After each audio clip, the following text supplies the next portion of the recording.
Welcome to Realty Talk, the show that brings together the country's most authoritative and respected property experts. Follow us on all the socials and subscribe for updates and exclusive offers. Realty Talk is powered by realty.com.au, connecting buyers, sellers and agents differently. Greetings and welcome to Realty Talk, your go-to place for all things property. I'm Bushy Martin from Know How Property Finance, and we've got another great show for you today. In the current market, many investors continue to get caught up in FOMO, chasing property rewards without considering the risks. So, to add some balance to the equation, successful active investor turned buyer's agent Rasti Vaibhav from Get Rare Properties joins us to kick things off. If you want to optimize the financial performance of your rental property, reducing your vacancy rate is absolutely critical. But how do you do this? Well, leading property manager Lauren Robinson from Rental Results in Brisbane joins us to share her secrets. And in the current rapidly moving sellers market, property buyers that purchase properties subject to the sale of their existing home are being left out in the cold, and bank bridging finance is usually difficult, complex and time-consuming. Until now, that is, because emerging non-bank lender Techlend is disrupting the bridging space with interest-free 1-hour pre-approvals. Yes, you heard right, 1-hour pre-approvals. And CEO Aaron Bassin joins us to lift the lid on their game-changing innovation to close out the show. We've got more great property innovations to share, so let's get underway. Greetings and welcome. Now, in the current asset boom that we're experiencing in most investment classes at the moment, I get very concerned when I see a lot of investors getting caught up in the herd hysteria of the fear of missing out, or FOMO, to chase property rewards without considering the risks. So, to add some balance to the reward versus the risk equation, we're joined by successful active investor turned buyer's agent Rasti Vaibhav from Get Rare Properties, whose strong investment background has seen him devote an entire chapter of his new book, The Property Blueprint, to this very important subject. So welcome back to Realty Talk, Rusty. My pleasure, Matt. Thank you so much. Rusty, I know that you're a very firm believer that risks are underrated in the property industry. So let's start with how you define risks. Sure. Before I talk about my definition, I typically would love to share that what is a typical understanding of risk. And people talk about that first of all, it's not really, it's a dirty word. Not many people want to talk about it. And B, for them, they define it as a capital preservation, or the risk of losing money. Now, that's a very traditional definition in the minds of people who don't really know much about investing. But coming from a financial markets background, the way we like to define as in the financial literature is more about risk of unknown, like as a volatility, like it can go up and down as well. So, and that actually is a very good point from the viewpoint that it can be of two types: a downside risk where we are losing money, but then there's also upside risk, whereby it is delivering a lot more than what we had. So the reason I shared two different definitions, that a traditional and a more of a modern or a financial literature definition, is that lots of people get too much worried about risk as well. And what they say, no, I don't want to invest money because I might lose money. Now, I do challenge them and ask them that that's perfectly fine. You keep money in your bank. Of course, you earn change over there as the interest rates are super low. Now, there are far more bigger risks around it as well. And the risk of not meeting your goals, not meeting your aspirations, being so dependent on your active income, like a human capital. So the way I say is that definition of risk is that it's a risk of unknown, downside and upside risk. Yeah, beautifully said. And just to add on to it, like risk and returns are two sides of the same coin. They have to be going together. And for any potential investor, they should be looking at the ratio as in risk-adjusted returns, that what they're getting out of it. Because if it is a consistent 5 cents in a dollar, if it's consistent, might be meaningful to someone, especially when people are retired towards their retirement age, versus 10 cents in a dollar, which can be 2 cents in a year, particular one. So someone who can take the volatility that means there's a more shift in the expectation of the returns, will be considered more risky from that perspective as otherwise. Yeah, nicely said. That puts a very different slant on risk itself in terms of the opportunity side of it. So sort of drilling down a bit then, Rusty, what are the risks in the property context? Look, there's quite a fair bit of risk involved in property investing. But before I get into it, I would also say that there's a far bigger risk of not taking any risk. Because if I look at, like, one of the research says that 56% of Australians will not have enough money even at the age of 65 to retire upon. Now, to me, that's a far bigger risk of not doing anything. So there's an opportunity cost. Yes, there's a downside risk that whatever you do today, you might lose, but there's an upside risk, as I said before, that on a long-term average, property has been a wonderful asset class. Of course, we have to be mindful of the risk specific to the properties as well. So I'll touch base upon few on that, if that's okay. So first of all, it's a market risk. A market risk, which basically saying that market might fall or the property value might go down. But then to me, that's also an opportunity, because not always, if you go by the law of averages, it has gone more up than down.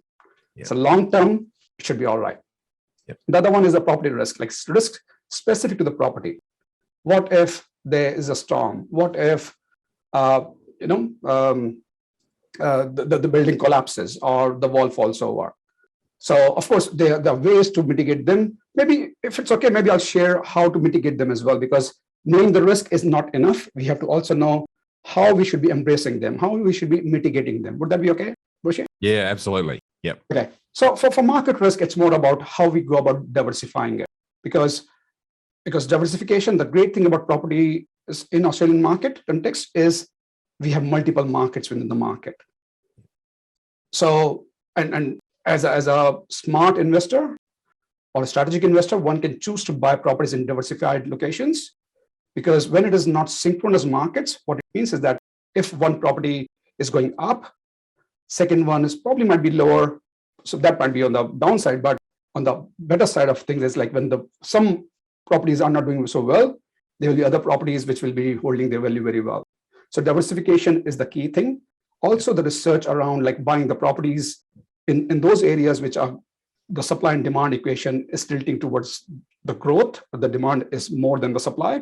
Yep. So that's how we can take care of the market risk. When it comes to the property risk, it's all about buying the sound properties, making sure that a professional building and pest inspector is going out there, looking at the quality of the property at the time of purchase. But even beyond that, it should be more about how, as an investor, you are maintaining the property, because sometimes it's easy to fix a small issue before it becomes a larger one. And of course, having a kind of a landlord insurance or building insurance as well, so that in case something goes, like a storm comes, there's not much one can do, but insurance cover would actually help us. Third type of the risk I would talk about is the interest rate risk, in the sense that, okay, what if the interest rate, especially when we are at such a low end of the market, it will go up. It has to go up because that is the, I guess, one of the lever that RBA or the government professionals or officials can actually pull to sustain the market in the longer run. Yeah. But as an investor, we have to be mindful of it. We have to be conscious that what has been the average rate. And of course, banks, when they are lending money, they are conscious of that. But as an investor, we have to be mindful of our own buffers out there. So having a healthy buffer for the properties that we have, maybe one of the tactics would be to fix the loan for some time, because then we know the exact cash flow, irrespective of what happens with the RBA cash rate. Other type of the risk that people are very worried about, because I get to see or hear a lot, is about the bad tenants and the vacancies. Because we are relying that the mortgage payment will be almost covered by the rental payments that we receive. But what if there's a bad tenant? Or what if there's a vacancy in the property? Now, again, it comes down to the due diligence of buying in those areas where the demand is higher. That means there will be always a demand for the tenants to live in the property. Now, what we also have seen that it might not be the case, and sometimes the case of not really having the right property manager. So I've always believed that property investing is a business, and property manager, as well as the tenant, are stakeholders of your business. Yep. If we treat our tenants nicely, if there's a reasonable request from the tenant, always listen with an open mind that it might be worthwhile. Also, not really overly charging them or going for meager rates, because then sometimes for the sake of getting a quick tenant, we are probably compromising on the quality of the tenant. So having a quality property manager, again, that's something that really people think about the pricing only, the fees, whether 6% plus GST or 8% plus GST, they're worth the salt when it comes to the quality they can offer.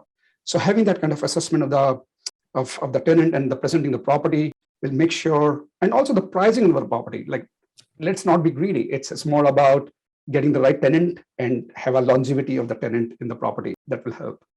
So the other thing that I talk about is overcapitalization.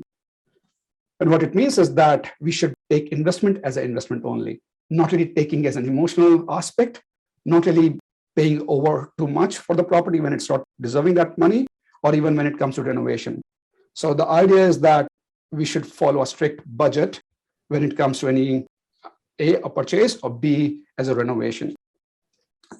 Something that I also talk about is cash flow and liquidity, which is more around, okay, what's really happening? Because most of the time, like when we are working on building our portfolio, we always feel that, okay, we should, someone who gets, I guess, the bug of buying multiple properties very quickly, we have to be very mindful of that what might happen later on, because are we actually biting more than what we can chew, or it is just realistic and we are taking the right amount of opportunity at the same time keeping the buffers with us. So not really overdoing it is also one of the aspects that we look at. And maybe if I can touch upon a different type of risk, which is a personal risk. Now, what it means is that, yes, we are building our property portfolio, but we as a property owner are a significant part of this business of investing. We have to really make sure that we as individuals are covered from with the right insurance cover. So when I'm saying, so what I really mean is that having the life cover, trauma, TPD, even income protection, that has to be there. And that's how we say that, okay, these are the risks. If we know them, then they are not really unknowns anymore. We can go and tackle one at a time, look at how we can avoid them or mitigate them. And sometimes, like a market risk, we should embrace them.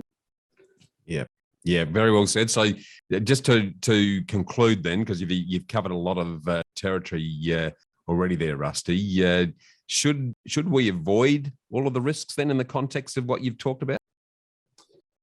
Not really. It really depends on what type of risk we are taking about. Because if we avoid all of them, we are probably parking our money under our mattress. It's not really going to get us anywhere, right? It's more about being open-minded to and being educated on what those risks are. Yeah, the risk is unknown, but when we know it, it's no longer a risk. So yes, we should avoid all the risks because it means that it's all unknown. But when we know them, but then there are a few things, the force of nature we can't really avoid. That's what we have to cover ourselves with the right insurance in place. Yeah, extremely well said. So I know you've actually written an ebook specifically around risk. How can listeners get a copy of that? Sure. So the background of that was that I was looking for the risk in property investing. I couldn't really find much of material there. So I was then writing a book. So it's a specific chapter on the risk, but I didn't want to hold back and actually release an ebook on that. So it's very much available on my website, which is www.getrare.com.au/resources. That's where you can see all the resources, and one of them is over there. Brilliant.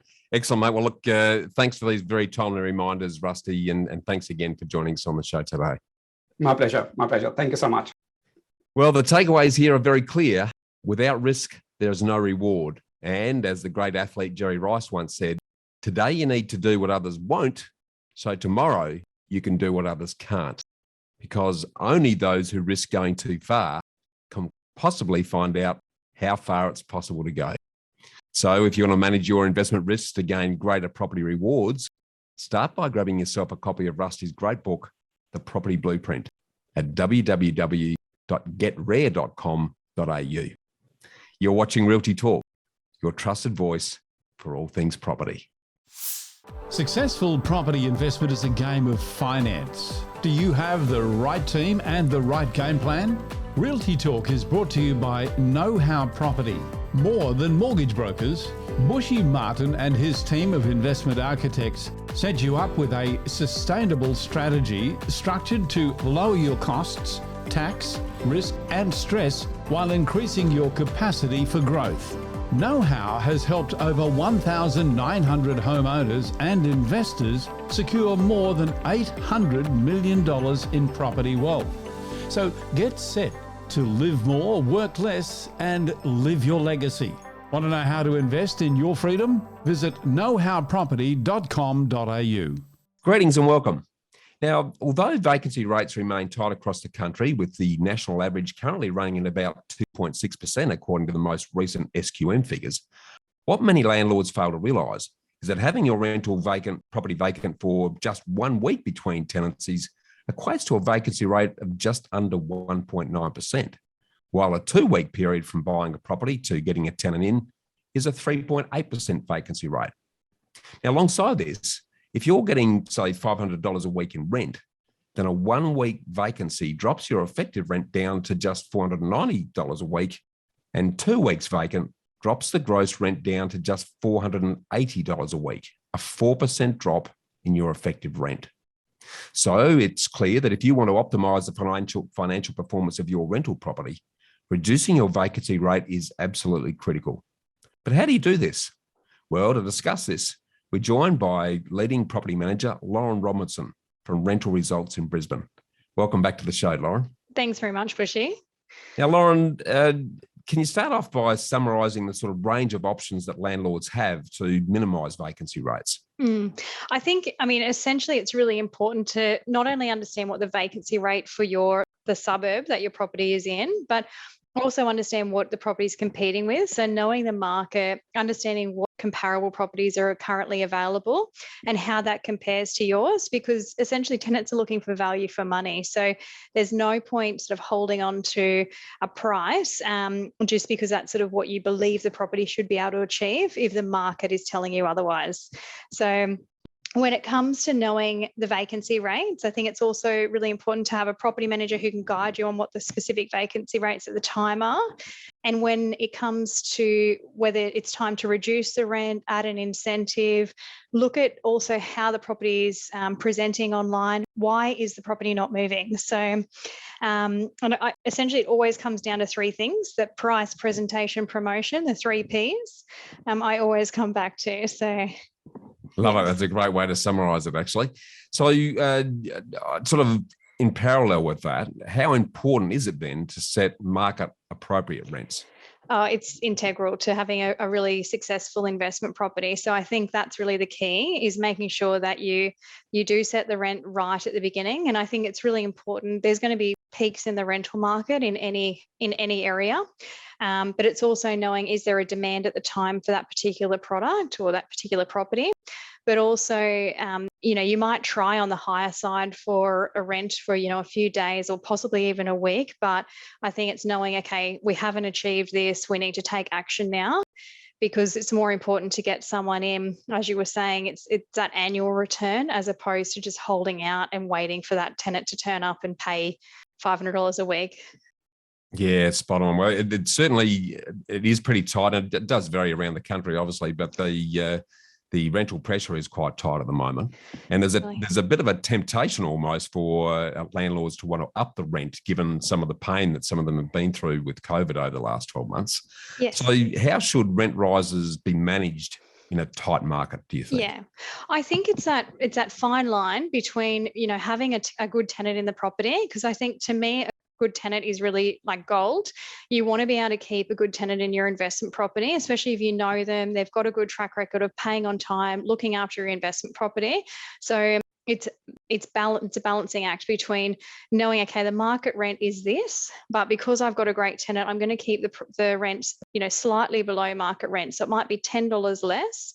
And I think it's also about making sure that you can you can provide that evidence to the tenant to say, this is where the property's sitting in the market at the moment. We really do value your tenancy. We want you to stay on. And that's why the owner is going to be increasing the rent, but to this point, as opposed to if you were to move out, then the rent would be sitting at this higher rate.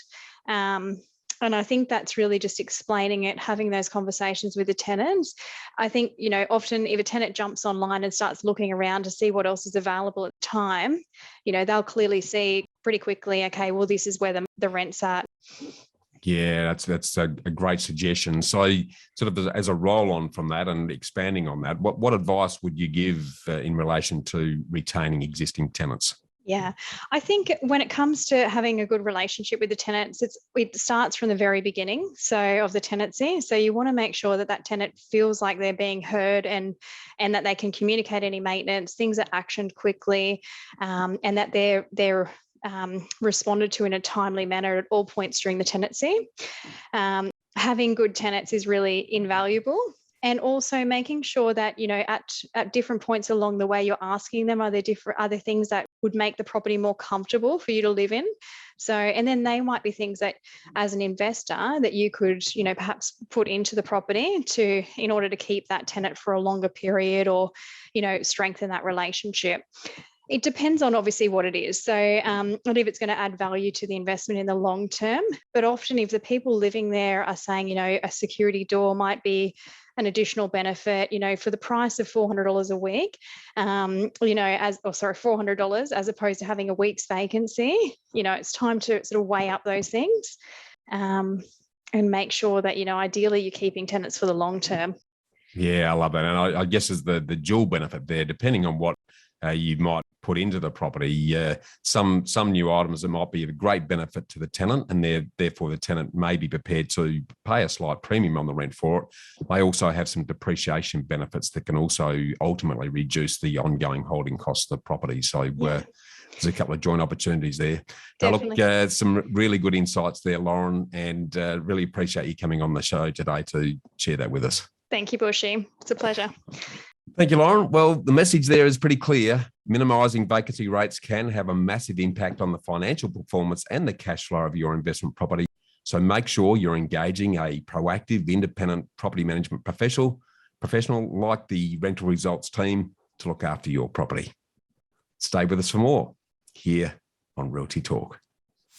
Property deductions can save you thousands of dollars each year. To make sure you maximise deductions, you need to work with the most experienced quantity surveyor in the country. BMT Tax Depreciation is the leading specialist in the industry. They've completed over 700,000 tax deduction schedules for residential investment and commercial properties Australia-wide. BMT guarantee to find double your fee in the first full financial year deductions. Call BMT on 1300 728 726 today for an obligation-free quote.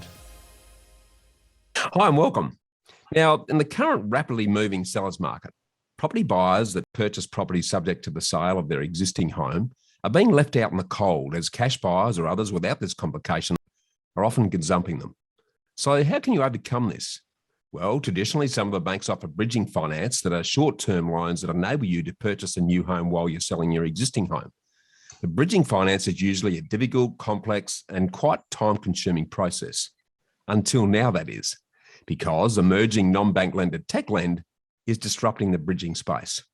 So to lift the lid on this, we're joined by the Chief Exec of Techlend, Aaron Bassin, to do a two-part special feature on this groundbreaking innovation. So welcome to Realty Talk, Aaron. Thank you for having me, Bushy.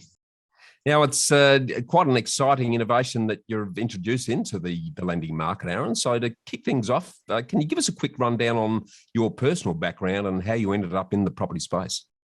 Yeah, sure. So I've been around the tracks for some time in the property and finance space. I've had a passion for property from an early age, coming to being born as a first generation in Australia and watching my parents succeed in their property journey has really left me with a lot of passion and drive to go into my own property journey. And I always found it quite fascinating how difficult the barriers of entry are continuously as the property market keeps moving away from us. And really, that's what has driven me towards starting Techlend. So Techlend is a bridging finance provider.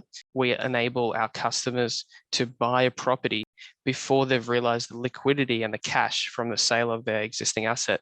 It's very hard to manage two mortgages at the same time, which, you know, is an option for some customers if your income levels allow you to cover two mortgages. But otherwise, there's a lot of borrowers and homeowners and Australians who are excluded and are forced into positions that are not necessarily the best option for them. Yeah, okay. Well, let's dig into that a little bit then. In terms of the Techlend solution, how exactly does it work? So a customer or a broker will come to us and they'll identify a property that they want to buy, and we'll enable that purchase for them. We use the equity in the existing home plus the equity in the new home to help facilitate that bridging loan. We use a lot of data, streamlined processes to be able to offer our customers real-time outcomes. Same day approvals. Sometimes for downsizes, we're actually able to provide approvals within an hour because for those customers, the assessment process is a lot easier. We're taking an asset view on the bridge rather than an income and serviceability perspective. And so we're able to purchase the property for our customer. And then when they're ready to sell, they sell the property and pay back that loan. It's a very simple, clear solution, puts a lot of control into the hands of the borrower.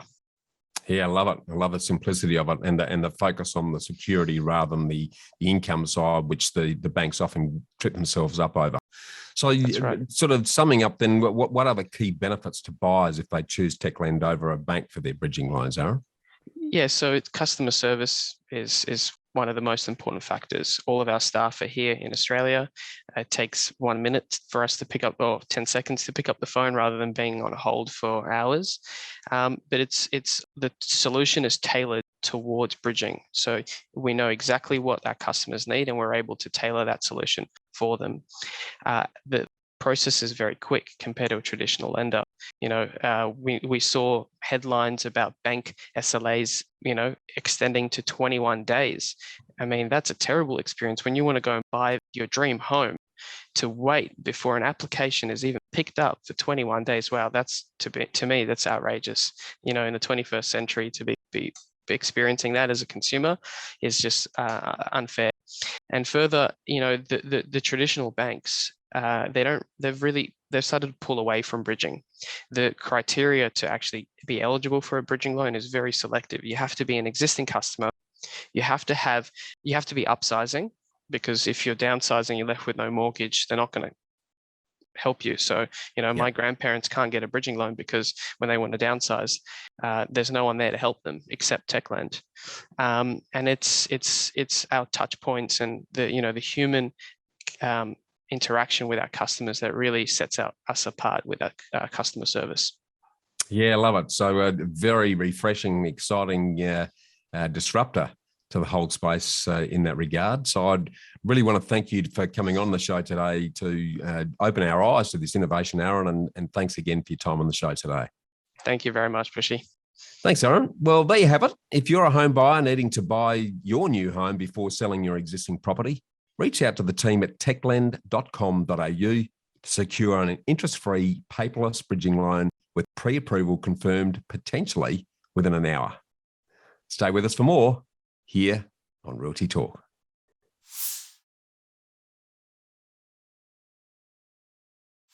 Well, that's a wrap for this week's show.